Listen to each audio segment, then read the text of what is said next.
Okay, guys, this is Mrs. Lax. As you can see I use a walker because my arthritis in my leg. And I get a lot of fluid on my legs. But anyway, we're going to, since I don't have no makeup on, and I never do glam like I used to, like that.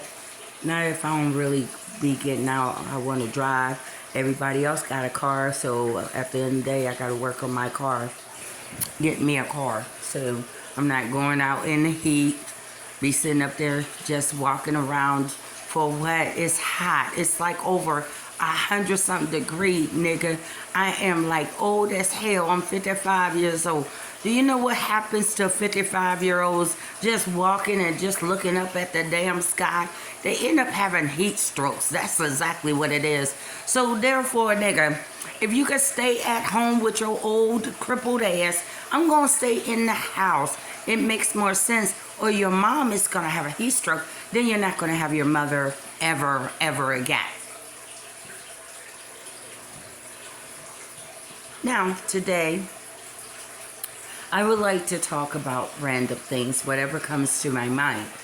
And I like to do things, now that I'm older, I like to do things simple and easy. I can make money doing it easy. That's why I get on the phone and do phone sex conversation. Don't talk about kids or dogs or animals. Just regular adult conversation. You're gonna talk about it anyway on Vibeline. So why not get paid for it? That's what I'm just saying. Some of you brag about having body. Well, why don't you take your body, go to webcam.com jobs and go become a webcam model. Doing it simple and easy, since you like to show off your body all on Twitter and don't get paid for it. Why not get paid, baby? That's all I'm just saying. That's all I'm saying. I ain't trying to promote you to be an internet whore, but at least you're getting paid. I mean, at least you're trying to get paid. All you grannies out there want to brag about you got body. Go on, take your ass to granny.com, and they got some webcam for even grannies. Because, you know, every man got their own preference. You know, maybe there's some men that's into the wrinkled skin and sagginess. Like, yeah, granny, yeah. So you don't know nothing about every man, little freaky, kinky little side to him. You don't know what turns on a man. It might be those big thighs. Might be that big booty. You don't know. Not every man is alike. That's one random thing that I have as a thought. Another random thing that I have as a thought about being specific where your money is going. If you're working, we're going to get down to the core of this one. If you are getting up at 4:30 in the morning and you showered, you're dragging yourself out of bed because you have to be at work by 5, 6 o'clock early in the morning. That means that you're putting in some hard work, anywhere between 8 to 10, maybe 16 hours a day. So therefore, they're taking tax dollars out of your check. So, and where is my money going? You say that my tax dollars is going to help the homeless people. Well, why on earth are we seeing homeless people on every corner? I mean, it's such an eyesore. So where exactly is this homeless tax dollar money going? Because I work too hard, nigga, for you to be sitting up here taking my tax dollars so that you could drive good and live good and eat steaks and potatoes and stuff, and we up here eating Roman noodles. So I want to know, as a working taxpayer,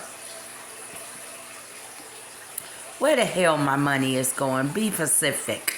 Or are we going to have to audit some of you so-called homeless agencies and program that's supposed to be there to place and rehouse people? Rehouse. It is homeless. So that's a person absent of a what? Let's do elementary, shall we, boys and girls? They're absent of what? They're absent of a home. Very good, Johnny. I'm glad that you're the smart one compared to all the adults. So therefore, They're absent of a home, not their dignity. The more that they stay out on the streets, anyone knows that. All you have to do is google.com that the homeless tend to get worse and their health tends to decline because there's nowhere that they're resting and there's no stability for the mind, and they're out in the public where anyone and everyone can videotape them. They're probably feeling like you. I have a human right not to be displayed like I'm an animal, and for everyone to be video cameraing me. So mentally, psychologically, do you think that affect them? Or are you just, it's too good to affect the homeless? Because they're homeless, they're crackheads. But they're United States citizens. Ha.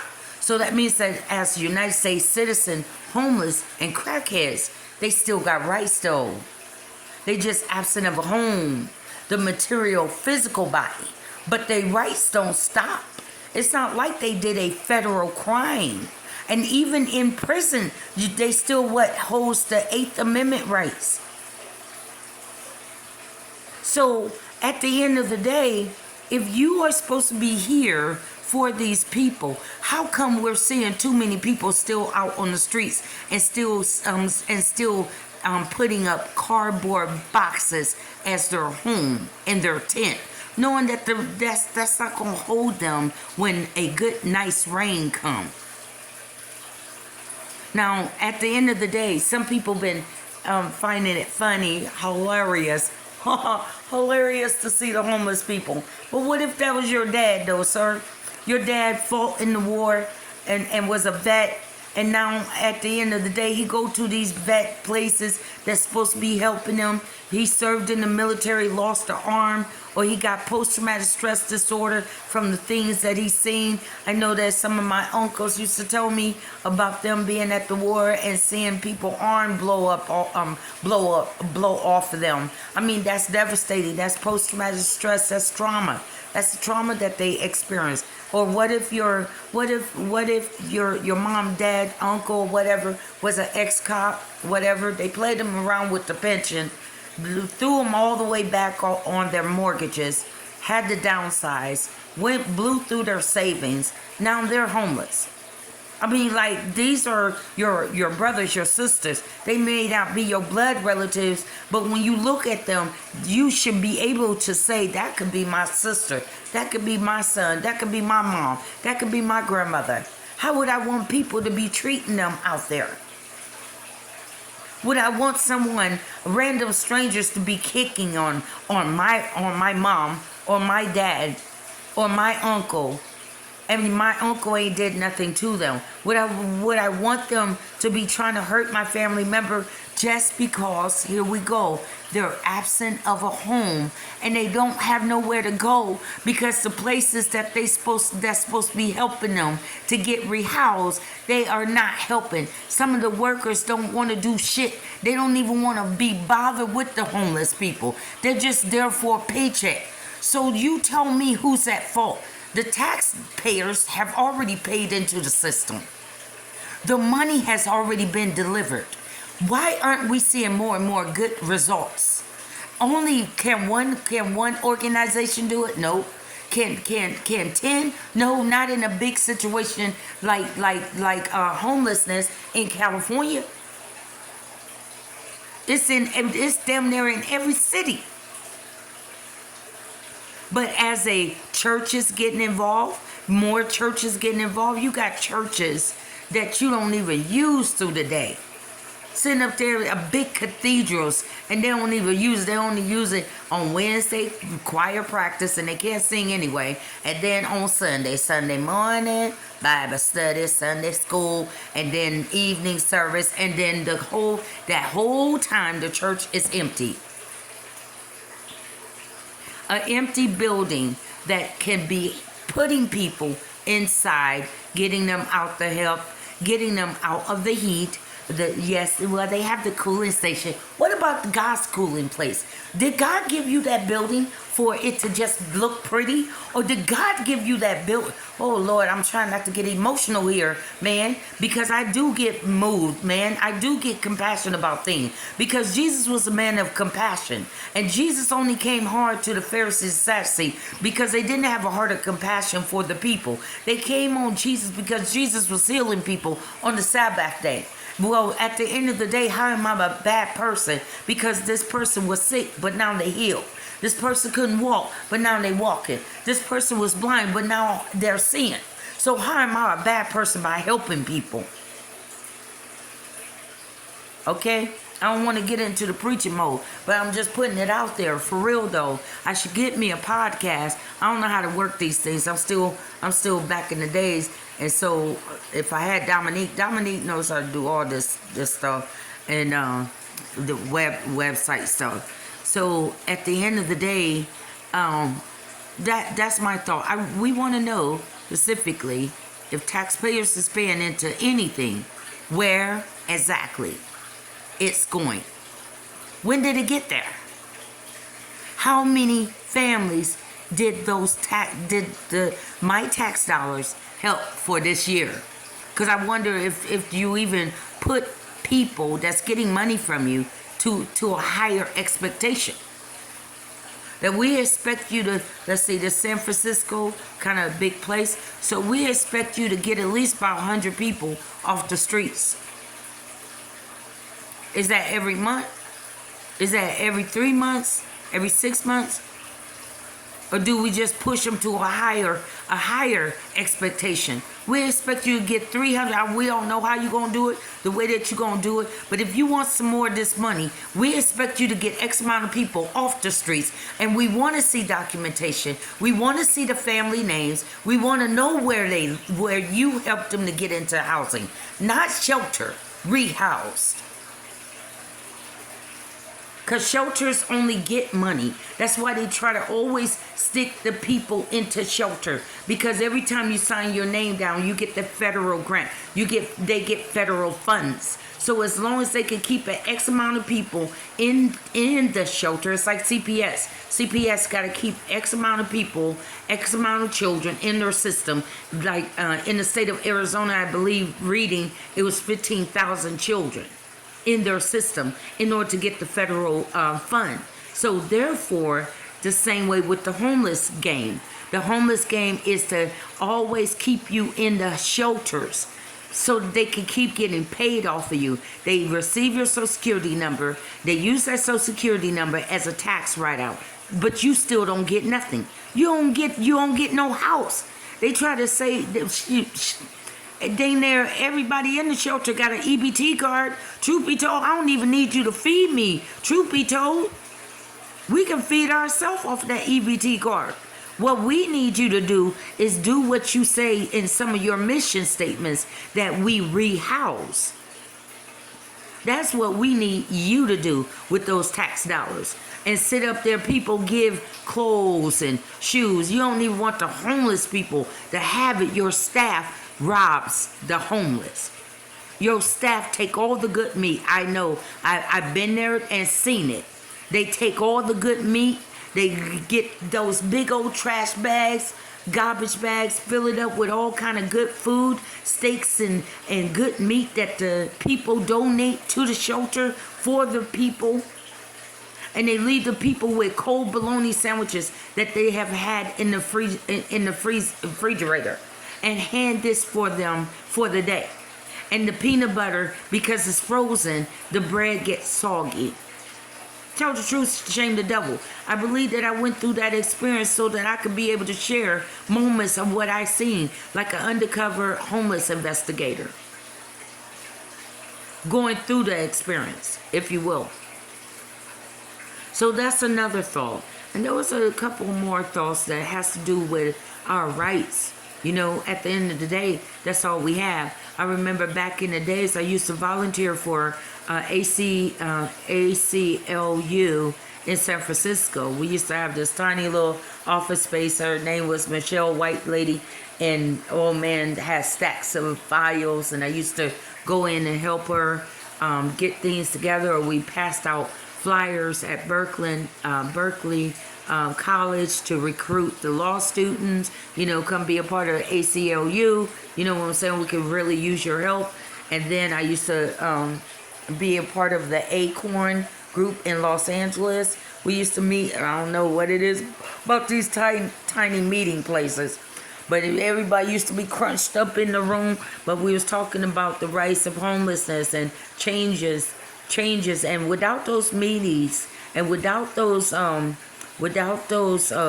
protesters back in the days, I don't think that what has changed for the good would have ever taken place. So sometimes you do gotta ruffle the majority rules. Sometimes you gotta be that I disagree and that rebel and contradict. They're trying to conform everyone, but I don't agree with your view. I don't agree with mistreating homeless people. I don't agree with doing more gossiping instead of more praying. See, I don't agree with that. So therefore, you're going to always see me as the troublemaker or the drama starter. I don't think it's drama starter because at the end of the day, how does civil rights get established? How did women's right get established? Women's right to vote. Black rights to vote. Somebody had to stand up against the majority rule. So I have to ask the question, when somebody stand up against the majority rule, do you become like a threat to them? Because it's something about having the power to control and dictate to people. But what happens to that one that God made so strong and, oh Lord, it doesn't seem what you do, how you do it, the way that you do it. They just who they are. Maybe God put them on this earth to make changes. To make sure that changes is made in this area. Maybe God put Martin Luther King on this earth to make sure that changes make sure that changes took place for civil rights. So blacks didn't have to be no longer oppressed, depressed, repressed, and suppressed. Okay? Maybe so to put limitation on what white people was doing to black people at that day. Maybe that's where Malcolm X came in. He was standing on the Second Amendment, have the right to bear arms. You put your damn hands on me again, see, you're another human being. I'm gonna knock your ass out. Maybe some people needed that. Maybe some people need to learn that, like some of those Karens that we got nowadays. They feel that they're entitled. They still think that they're looking at you as a slave and not looking at you as a human being until you knock their ass out. Then they become your best friend.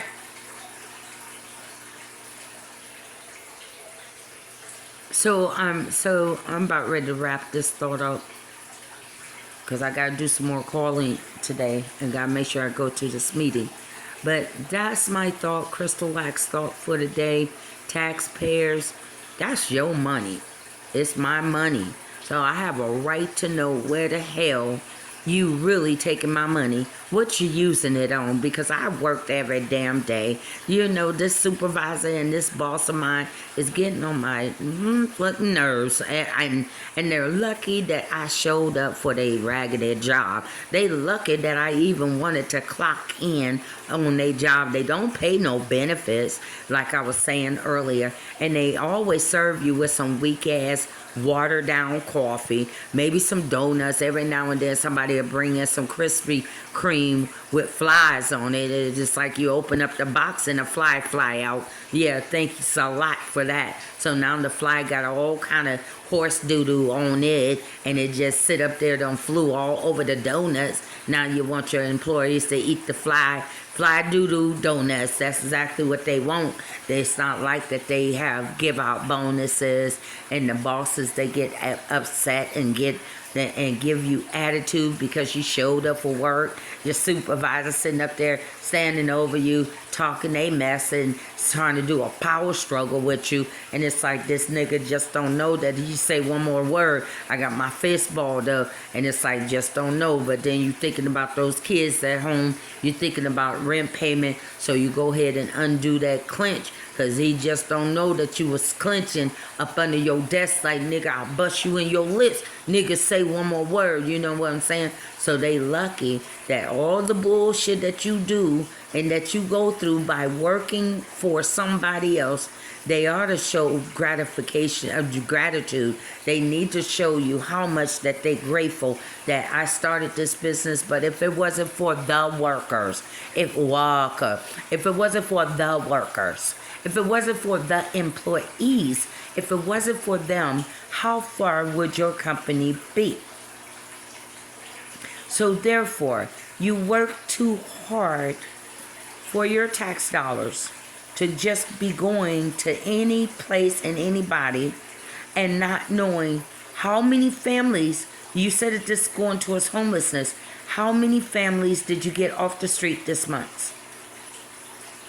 Within 30 days, you give them 30 days for shelter. So we're going to give you 30 days to get people off the streets. How many people, how many families, people, single, disabled, vets, did you get off the streets? X amount of vets, let us see it. X amount of elders, because they're supposed to be in certain categories according to federal rules. You're supposed to categorize people appropriately. So therefore, if a drug dealer, a drug addict has a drug addict problem, you will try to find rehabilitation or something. Put people in the proper category where they belong. Oh, you don't want to hear it from me? Why? Because I'm a crazy black woman and I'm homeless. Is that what it is? So homeless people ain't got no sense in their head too, huh? So you're gonna stereotype us as dumb. Now, when we had the home, some of us was doctors and lawyers and paralegals and cops and everything, military soldiers. I mean, that military soldiers got to be the smartest ones on this earth. They're specially trained. But all of a sudden, when you become homeless, you don't know shit. You're just a dumb ass people. And here we have these bookworms and these book crawl faces that sit up here, never been through homelessness. Isn't that nice, honey? You don't have a clue about homelessness, but you're going to make choices and decisions for me? Oh, that's right. Because I forgot to share with the people, once you become homeless, you can't think for yourself. As long as the more dumber you're at, the more that they're willing to help you. Because you know why? Because they can control you and dictate to you and boss you up. Boss pimp you. You shut up and let me do what I feel that your homeless ass need. Yeah. Like they bully you. Say, I don't know if I should say anything. My freedom of speech has been taken away from me by the homeless guy that works at the homeless center. Some, as a homeless person, you don't know. I mean, like, when I come to the front desk, I mean, I feel like you're a gangster and you're thugging on me as a homeless person. I just want to ask the question, Mr. Thug Guy, Mr. Gangster. Yeah, did I get any mail? You know, I've been expecting, like, my ID, my birth certificate to come in. That's what's been delaying some of the process of my homelessness. And you like gangster style, like what you want, what you up here for? Like dang, you must have been in one of those prison programs and they let you out or something. Cause you still act like you in prison, nigga. So I don't know if I need to sit up here and act like you as a homeless man or a homeless woman. Shoot, you even if you in a wheelchair, you gotta be thug. Like yeah, nigga, shoot, I'm coming to the front desk, nigga, to see if you got my mail for the homeless, nigga. Because I don't know. It seems like when you try to respond to them nice and you try to make the solution, you try to do a good solution as a homeless person, it seems like it's not right. So it's not until you cuss their ass out and then all of a sudden it's like something click in like, oh, yeah, okay, let me check it for you.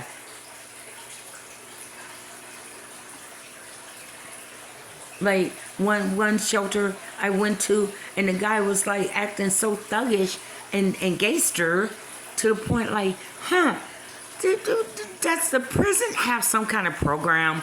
And if you and you made a choice that if you want to get out, you're gonna go work for a homeless program or something. And is this a prison to work kind of deal going on? Because, bro, you thugging like a mug. You act like you talking to one of the prison inmates or something. Still got that prison residue on their ass. Like, oh, Lord, I'm about ready to call somebody out. Man, because at the end of the day, why you all up in people's face and stuff? Like, are you about ready to shank me because I'm checking up on a piece of mail at this homeless service? It does say homeless service. And if I'm a homeless man or woman and you do have a front desk, and if you need anything, you tend to go to the front desk and ask the homeless workers if they can help you in this area. So I'm trying to understand, trying to see here, in the words of Bernie Mac. Son of a bitch, you motherfucker. I'm trying to understand here. Am I in the wrong here? As a as a homeless person here. If I've been expecting my mail over 2 weeks and it's supposed to come in today, am I wrong to disrupt your little gossiping homeless worker kind of conversation to ask for my mail as your client? Because you do have my social security number and your agency about ready to get a tax write-out. And what the hell do I get? Now, really,